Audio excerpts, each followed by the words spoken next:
Hey guys, it's Lindy. I'm here to talk about how to maintain a cohesive Instagram theme. I asked you guys over on my Instagram, which if you're not following you definitely should. I'll put the name right down here.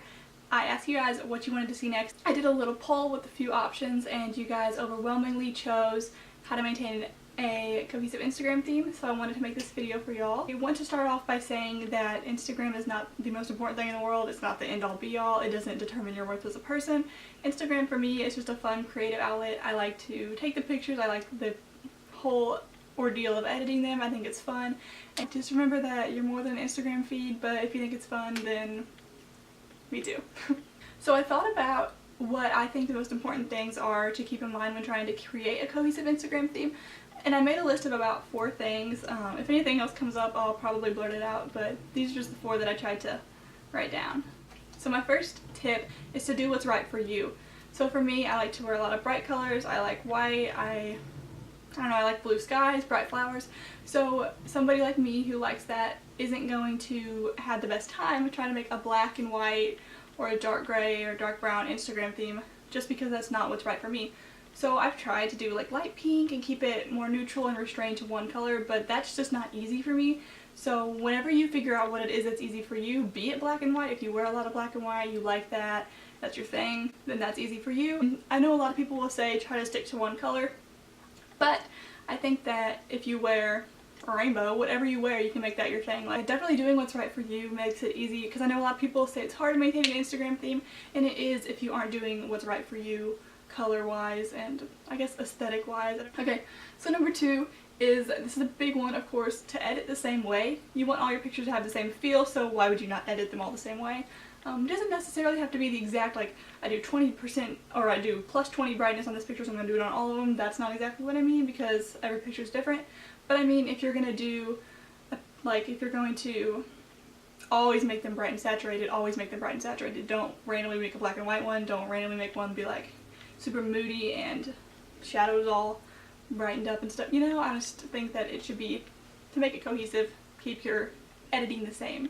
Also, I made a video on how I edit my pictures. If that's something you're interested in, I will link it, of course, down below. You should definitely check that out. So number 3, I don't really plan out my backgrounds that much, but it is something that you want to keep in mind in the sense of, like how I was saying with the first thing, doing what's right for you. If you don't want your pictures to be black, maybe be like, you know, let's not stand in front of dark brick, or let's not stand in front of, I don't know, a black alley if you don't want that in your pictures.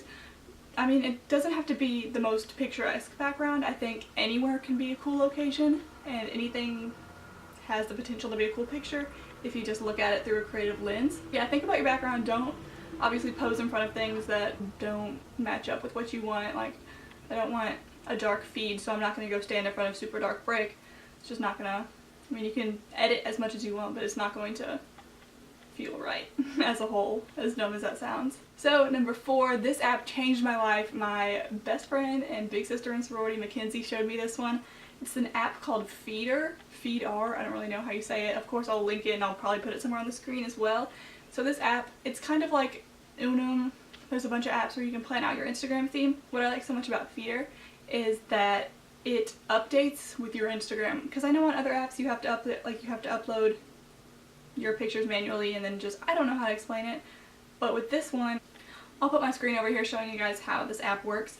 But you log into your Instagram through it, and then it brings up all your pictures that you've currently posted, and it makes it look just like your Instagram feed would look, and then you can click a little upload button and post your picture on there. It moves everything over, has everything looking exactly how it will look. So I think it's a really easy way to maintain your feed overall level of cohesiveness, because it shows you everything from your bio and your profile picture, everything as a whole. It's just a super easy app to use, and that's something I do before I post every picture. I'll just run it through Feedr real quick and make sure it lines up, and if it doesn't, if it looks more green or if it looks not bright enough, I'll go edit it a little bit more just to perfect it, because I know I've done this thing where I try to post a picture and I look at my Instagram feed after it posts and I'm like, shouldn't have done that. So Feedr definitely helps me to make sure everything is in line. So I just wanted to end this by saying that a theme is not, again, the end of the world. It's not something you have to have. If it's something that you like and you enjoy the look of, then that's cool. Go for it. I think it's really cool to get on Instagram. I love seeing other accounts that have really beautiful themes, or, you know, it creates a brand for a person. And I think that's something that can be really important if you are wanting to do things with marketing or branding, especially if it's marketing or branding of yourself, because your Instagram is your own portfolio. A quick way of showing people who you are in a short amount of time. So who are you? What do you want to convey? Who's your audience? Who are you trying to connect with?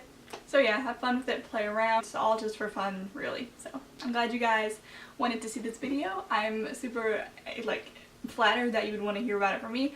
If there's anything else you want to see, comment, of course, let me know. Give me a thumbs up to let me know if you enjoyed this video or if it helped you in any way, shape, or form.